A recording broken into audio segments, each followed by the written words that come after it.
हमारे लिए आज की तलावत मीका नबी की किताब, उसका छठा बाब, पहली ता चौथी और छठी ता आठवीं आयत तक। सुनो तो जो कुछ खुदावंद फरमाता है, उठ, पहाड़ों के सामने मुबासा कर और टीले तेरी आवाज़ सुने।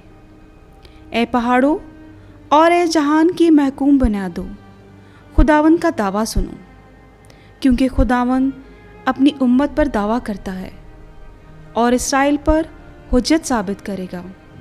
ए मेरी उम्मत, मैंने तुझसे क्या किया है और किस बात में तुझे आरजुदा किया है, मुझ पर साबित कर, क्योंकि मैं तुझे मुल्क मिस्र से निकाल लाया और जाए गुलामी से छुड़ाया और तेरे आगे मूसा और हारून और मरियम को भेजा।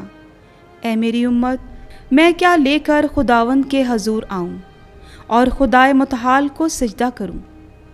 क्या सौतनी कुर्बानियाँ और यकसाला बछड़े लेकर आऊँ? क्या खुदावंद हज़ारा मेंढों या तेल की बेशुमार नहरों से खुश होगा? क्या मैं अपने जुर्म के एवज़ अपने पलोठे को और अपनी खुता के बदले अपनी औलाद को दे दूँ?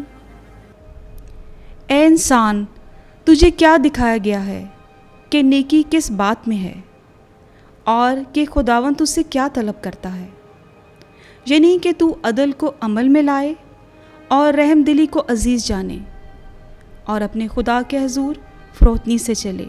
पाक कलाम के पढ़े और सुने जाने पर खुदा की बरकत हो, खुदा का शुक्र हो।